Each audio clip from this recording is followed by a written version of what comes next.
నా పేరు కొడప సోనెరావు, కులం సేవ సంఘం రాష్ట్ర అధ్యక్షుని. గతంలో నెల క్రితం మేము అన్ని కులాలు 9 తెగల్లో అట్టడుగున అడవిలలో నివసించేటువంటి ఆదివాసుల కోసం, మరి ఆ గ్రామాల్లో నివసిస్తున్నటువంటి బీద ప్రజల కోసం, మరి గ్రామంలో ఉన్నటువంటి 9 తెగల పెద్దల సమక్షంలో రైస్ సెంటర్ కానీ, జిల్లా మేడి కానీ, మరి పటేళ్ళు, మాజాన్, దేవరి అన్ని కులాలలో ఒక నిర్ణయం తీసుకోవడం జరిగింది.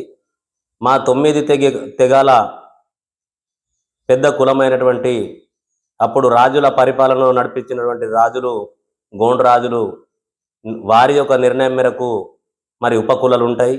ఆ ఉపకులలో ప్రధాన్ కానీ, తోటి కానీ, కులం కానీ, నాయకప్పుడు కానీ, ఆన్ కానీ, చెంచు కానీ, కొండరెడ్లు కానీ, ఈ కులాలన్నీ చిన్న చిన్న కులాలుగా వాళ్ళ వృత్తిని బట్టి నడుస్తూ ఉంటాయి. కానీ ఈ జనరేషన్లో పెళ్ళిళ్ళకి వచ్చేస్తే ఉన్నవానికి ఒక లెక్క, లేని వానికి ఒక లెక్క కాకుండా గ్రామాలలో అన్ని కుటుంబాలు కూడా ఏ సంస్కృతి సాంప్రదాయ వచ్చినా కలిసికట్టుగా వాళ్ళు పటేళ్ళ ఆధ్వర్యంలో నడవిడక నడుస్తూ ఉంటుంది.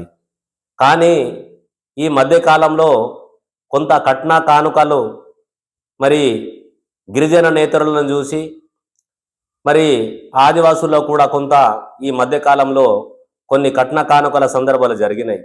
కానీ ఇవాళ షేర్ మార్కెట్లో ఉన్నటువంటి రేట్లను పడితే ఇవాళ ₹1,00,000 పెండ్లి అయ్యేది 2-3 లక్షలకు కూడా ఈ ఖర్చులను బట్టి వెళ్ళటం వలన మరి గతంలో మొన్న మరి మా ఆదివాసులు గోండులో ఉన్నటువంటి రైస్ సెంటర్లు కానీ, జిల్లా మేడి కానీ, సార్మేడులు కానీ కూర్చొని మరి ఇట్లా చేస్తే కరెక్ట్ కాదు, కట్న కానుకలు నిషేధిద్దాం, మరి గ్రామంలో ఉన్నటువంటి ఇవాళ వధు వనరులకు మనం ఏదైతే కట్న రూపంగా ఇస్తామో ఇవాళ సిలిండర్లు కానీ, బాక్సులు కానీ, లేకపోతే కూలర్లు కానీ, ఫ్రిడ్జ్లు కానీ, ఇవాళ మరి వాళ్ళకి ఇచ్చేటటువంటి వస్త్రాలు కానీ వీటన్నిటిని కూడా తగ్గించి ఇవాళ పెళ్లిలలో మన గ్రామంలో ఎవరైతే ఉంటామో ఆ గ్రామాలు ఉన్నటువంటి వాళ్ళందరూ కూడా కట్నం ఇస్తాం కాబట్టి వాళ్లకు పైసల రూపంగా ఇచ్చేసి వాళ్ళు ఇష్టం ఉన్నటువంటి వస్తువు, వాళ్ళకు అవసరం ఉన్న వస్తువు కొనాలని ఆ నిర్ణయం తీసుకోవడం జరిగింది. అదేవిధంగా మా అందరు కూడా మా కులం గ్రామాలలో కూడా మేము కూడా ఒక కమిటీని వారి చెప్పడం వలన మేము కూడా ఒక కమిటీ ఏర్పాటు చేసి ఆ కమిటీ ద్వారా ఇలా అట్టడుగున్నటువంటి కులం సోదరులు ఎవరైతే ఉంటారో వాళ్ళు కూడా ఈ కట్నము, ఈ బంగారం రేటు పెరగడం, ఇలా పిరిజిల రేటు పెరగడం, ఇలా కూరల రేటు పెరగడం ఇవన్నీ ఉన్నాయి. కాబట్టి మనం కూడా తగ్గించాలా. మన సంస్కృతి సాంప్రదాయ పద్ధతి ప్రకారం గతంలో మా తాతలు ముత్తాతలు ఏ విధంగా అయితే ఈ యొక్క సంస్కృతి సాంప్రదాయాలని పెళ్లిళ్ళని జరుపుకున్నారో ఇలా ₹1,00,000 పెళ్లి అంటే దాదాపు 3-4 పెళ్లిలు చేసేవారు అప్పటి వాళ్ళు. ఇప్పుడు 3-4 పెళ్లిళ్ళు అంటే 20-30 లక్షలు ఖర్చు అవుతున్నది. అందుకోసమని ఈ ఏవైతే ఫ్రిడ్జ్లు కానీ, బాక్సులు కానీ ఇలా వాళ్ళకు సంబంధించినటువంటి వస్త్రాలు కానీ తగ్గించాలని మేము కూడా నిర్ణయం తీసుకున్నాం. మరి ఈ కట్నము ఇలా ఎవరైతే ఇస్తారో వాళ్ళది మీరు తీసుకోవద్దు, మీరు కూడా వాళ్ళకు కట్నాలు ఇవ్వద్దు. ఒకవేళ కట్నాలు ఇచ్చేది ఉంటే మరి ఎవరైతే ఇప్పుడు పెళ్లి జరుగుతుందో ఆ ఇంటి వారు సామాన్ తీసుకున్న సామానే సరిపోతుంది.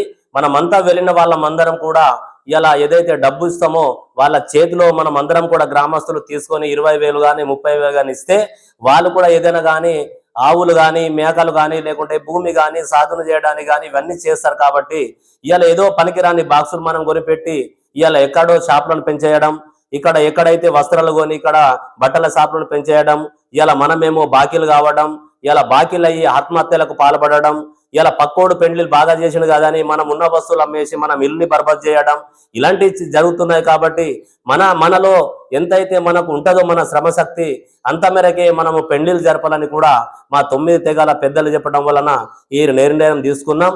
ఇప్పటి కూడా ఇప్పుడు కట్నం ఇవ్వద్దు, కట్నం తీసుకోవద్దు కూడా వధువరులకు చెప్పడం జరిగింది. అదే ఇప్పుడు కంటిన్యూగా మన ఇప్పుడు 9 తెగల్లో మేము చూస్తున్నామైతే వీడియోలలో, వార్తలలో ప్రతి ఒక్క పెళ్లిళ్ళ మా వాళ్ళందరూ కూడా ఆదివాసులు ఇవాళ గ్రామంలో ఉన్నటువంటి వాళ్ళు ₹100, ₹200, ₹500 అందరూ కూడా జమ చేసి పటేళ్ల ద్వారా అక్కడ పోయి వధువరులకు ఇవ్వడం జరుగుతున్నది. ఇదే చాలా మంచి మా యొక్క సంస్కృతి. ఈ సంస్కృతిని ఇలాగనే కంటిన్యూ కొనసాగిస్తే ఎవరు కూడా బాకిల పాల్గారు, ఎవరు కూడా ఈ బాకిల పాలయ్యి ఇవాళ మళ్ళా బజారుకు రారు అని నేను కులం సేవా సంఘం తరపున పూర్తిగా నమ్మకంతో ఈ పెళ్లిళ్ళను చూసి మాకు కూడా సంతోషం అనిపించింది.